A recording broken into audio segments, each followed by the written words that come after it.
limitations of Ohm's law, or we can say non-ohmic devices. Those materials or those devices for which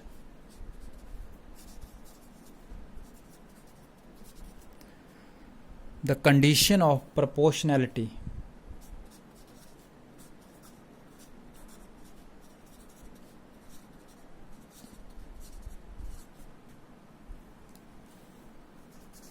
of V and I does not hold good.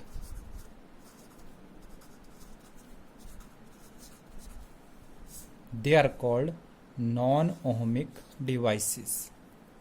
So there are some devices which do not obey the proportionality conditions, that is V proportional to I. इस conditions को वो obey नहीं करती हैं.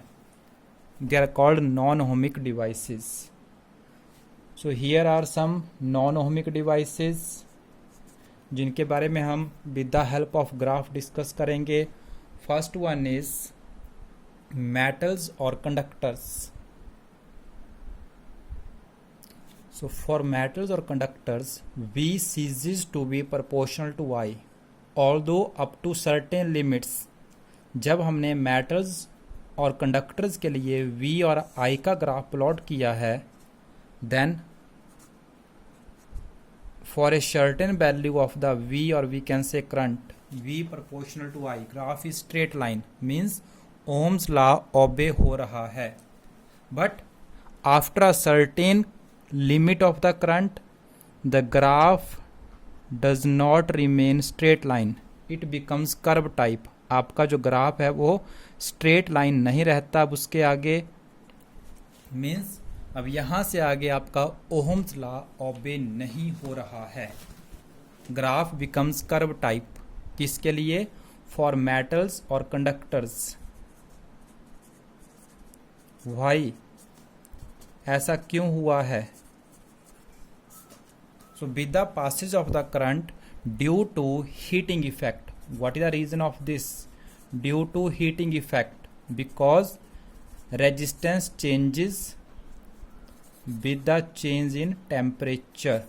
तो current जो पास कर रहे थे, करंट की वजह से आपके कंडक्टर में, मेटल्स में हीट प्रोड्यूस हुई है, and due to that temperature उसका रेजिस्टेंस चेंज हो जाएगा, और we can say V not proportional to I.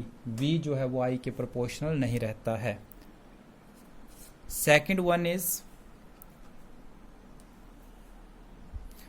Relation between V and I also depends on the sign of V.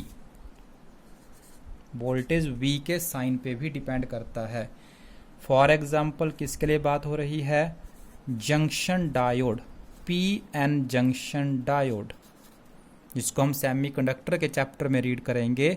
तो for PN junction diodes जब V और I का graph plot किया जाता है फॉरवर्ड बाइसिंग के लिए एंड रिवर्स बाइसिंग के लिए, इधर वोल्टेज आपकी नेगेटिव रहेगी, इधर वोल्टेज पॉजिटिव है.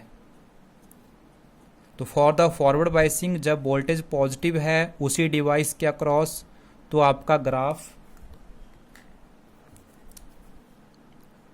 लाइक दिस ये बनता है. और उसी डिवाइस के लिए जब आपने वोल्टेज नेगेटिव कर दी है, the graph is like this. तो वी कैन से V और I का जो ग्राफ है that also depends on the sign of the voltage. और ग्राफ कहीं भी लीनियर नहीं है. V प्रोपोर्शनल टू I वो कंडीशन भी आपको नहीं दिख रही है. तो this is non ohmic device. Third one device which is your gallium arsenide. किसके लिए बात हो रही है?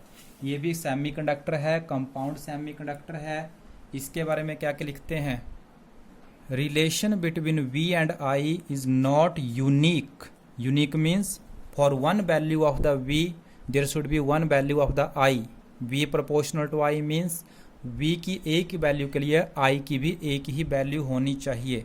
बट यहाँ पे ऐसा नहीं मिला. The relation is not unique. क्या पाया गया? When the graph is plotted between V and I for gallium arsenides which is a compound semiconductor. तो ग्राफ अगर आप देखेंगे तो graph comes out to be like this. Graph आपका इस प्रकार की शेप का बनता है।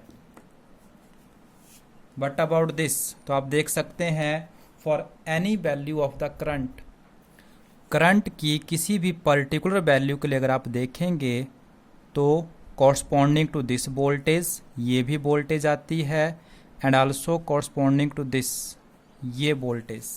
तो we can say that same value of the current is possible, एक ही वैल्यू करंट की पॉसिबल है दो वोल्टेजेस पे। वन मोर थिंग, आपको यहाँ से और क्या चीज़ देखने को मिल रही है? This one portion of the graph is non linear. ये हिस्सा ग्राफ का कैसा है? Non linear. And for this portion of the graph, इस पोर्शन पे अगर आप आते हैं, even with the increase in the voltage, current आपका डिक्रीज कर रहा है, और we can say slope is negative. Negative resistance वाला रीजन है ये कि with the increase in the voltage current आपका डिक्रीज कर रहा है इस रीजन में। So these are the limitations of the ohm's law, और we can say non ohmic devices.